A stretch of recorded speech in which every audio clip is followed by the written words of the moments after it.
Hello friends, welcome back to motonomics. तो क्या आप लोग जानते हैं कि इंडिया वर्ल्ड में फोर्थ लार्जेस्ट ऑटो मेकर है और इंडिया में साल में 5 लाख से ज्यादा रोड एक्सीडेंट्स भी हो जाते हैं, जिससे आप लोग अंदाजा लगा सकते हैं कि हमारी ये सेफ्टी कितनी इंपॉर्टेंट है। बट आजकल आप लोग काफी अवेयर हो रहे हैं और गाड़ियों को काफी स्मार्टली बाय कर रहे हैं, क्योंकि अब आप लोग कार के लुक्स एंड फीचर्स के साथ साथ कार के सेफ्टी फीचर्स को भी इंपॉर्टेंस देने लगे हैं, जिसके लिए आप लोग कार की सेफ्टी रेटिंग्स को देखते हैं, जिससे आपको आइडिया हो जाता है कि आपकी कार सेफ है या फिर नहीं। लेकिन आप लोगों ने एनकैप क्रैश टेस्ट का नाम भी सुना होगा और बहुत ही पॉपुलर ग्लोबल एनकैप का भी नाम सुना होगा, जिसकी सेफ्टी रेटिंग आप लोग के लिए बहुत मैटर करती है। तो क्या है ये ग्लोबल एनकैप और ये कैसे सेफ्टी टेस्ट की रेटिंग देते हैं कि कभी कभी छोटी से छोटी हैचबैक को 5 स्टार की रेटिंग मिल जाती है, तो कभी बड़ी से बड़ी एसयूवी को 0 स्टार की रेटिंग ही मिलती है।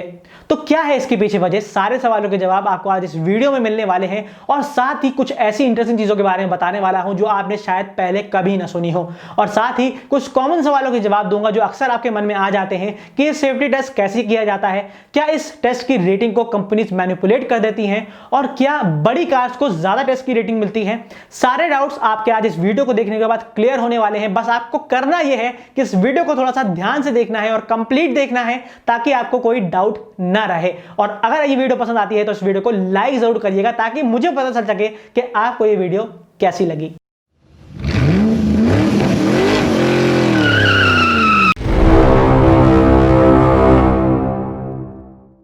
आइए सबसे पहले हम लोग जानते हैं कि ये एनकैप क्या होता है और फिर हम लोग जानेंगे कि ये ग्लोबल एनकैप क्या होता है। एनकैप का मतलब होता है न्यू कार असेसमेंट प्रोग्राम, जो कि एक इंडिपेंडेंट बॉडी की तरफ से चलाया हुआ एक प्रोग्राम है, जिसके अंदर डिफरेंट कंट्रीज से कार्स को लाया जाता है और उनको क्रैश करके उनकी सेफ्टी को टेस्ट किया जाता है और फिर बाद में 0 to 5 के स्केल पर उनको रेट किया जाता है, ताकि कंज्यूमर्स को पता चल सके कि उनकी ये कार सेफ है या फिर नहीं। और जनरली जिस कार की सेफ्टी रेटिंग ज्यादा होती है उसको आप लोग ज्यादा पसंद करते हैं और कंपनी की सेल्स भी उसी के अकॉर्डिंग चेंज होती रहती है। और ग्लोबल एनकैप की तरह ही दुनिया में काफी सारे क्रैश टेस्ट किए जाते हैं जो कार की सेफ्टी को टेस्ट करके उनको रेट करते हैं, जैसे US NCAP, euro NCAP, Australian, Japan, Asia, Chinese NCAP, Latin NCAP. But इनमें फर्क सिर्फ इतना ही होता है कि इन सभी क्रैश टेस्ट के अपने डिफरेंट पैरामीटर्स होते हैं, जिससे रेटिंग्स भी डिफरेंट हो जाती है। तो ये तो बात हो गई एनकैप की और ग्लोबल एनकैप की, जिसमें क्रैश टेस्ट किए जाते हैं और सेफ्टी रेटिंग दी जाती है। बट अब बात करते हैं कि इसके अंदर कौन से ऐसे टेस्ट किए जाते हैं जिसके बेसिस पर रेटिंग्स दी जाती हैं। ग्लोबल एनकैप में कार को एक कंट्रोल्ड एनवायरनमेंट के अंदर 64 किलोमीटर पर आवर की स्पीड पर चलाकर सामने से टक्कर मारी जाती है, जिसे front offset deformable barrier test कहते हैं। और ये बिल्कुल वैसा ही सिचुएशन क्रिएट की जाती है जिससे दो कार आपस में सामने से लड़ गई हों, ताकि सही इंपैक्ट पता चल सके। और इस टेस्ट में एडल्ट और चाइल्ड सेफ्टी को मेजर किया जाता है, जिसमें एक एवरेज एडल्ट की जगह डमीज को रखा जाता है, जिसमें एडल्ट ऑक्यूपेंसी के पॉइंट्स 17 होते हैं, जिसमें डमी के बॉडी पर कई हिस्सों से इंजरी की रीडिंग्स ली जाती है, जैसे हेड, नेक, चेस्ट, लेग और भी कई सारे पार्ट्स को कंसीडर किया जाता है। और जो चाइल्ड ऑक्यूपेंसी होती है उसके 49 पॉइंट्स होते हैं, जिसमें अराउंड 18 मंथ से लेके 3 इयर्स तक की डमी को रखा जाता है और ऐसे ही मल्टीपल ऑर्गन के पॉइंट्स को स्कोर किया जाता है। और अगर बात करी जाए कि इस क्रैश टेस्ट में ये कैसे पता चलता है कि कार की बॉडी स्ट्रांग है या फिर नहीं, तो ग्लोबल एनकैप इसके लिए ये कहता है कि अगर एक टेस्ट के बाद कार दोबारा टेस्ट को झेलने के लिए रेडी है तो फिर ये स्टेबल कहलाएगी, वरना अगर ये झेलने के लायक कार नहीं बचती है तो फिर ये अनस्टेबल कहलाएगी, यानी कार मजबूत नहीं है। तो आइए बात करते हैं कुछ मिथ्स की और कॉमन सवालों की जो अक्सर आपके मन में आ जाते हैं इन क्रैश टेस्ट से रिलेटेड। और पहला सवाल यह है कि क्या इन क्रैश टेस्ट की रेटिंग्स को कंपनी अपने फायदे के लिए चेंज कर सकती है? तो ऐसा बिल्कुल नहीं होता है, क्योंकि स्पेशली ग्लोबल एनकैप में कार्स को एजेंसी के थ्रू पिक किया जाता है और मैन्युफैक्चरर्स को इन्फॉर्म भी नहीं किया जाता। डायरेक्टली शोरूम से ही गाड़ी को रैंडमली उठा लिया जाता है, ताकि रिजल्ट्स को चेंज ना किया जा सके। और ऐसा सिर्फ मेरा ही नहीं बल्कि और रिपोर्ट्स का भी कहना है। और नेक्स्ट कुछ लोगों का सवाल ये होता है कि ग्लोबल एनकैप में तो एक कंट्रोल एनवायरनमेंट के अंदर टेस्ट को किया जाता है, जिसमें 64 किलोमीटर पर आवर की स्पीड को रखा जाता है, बट एक्चुअल में तो किसी भी स्पीड से एक्सीडेंट हो सकता है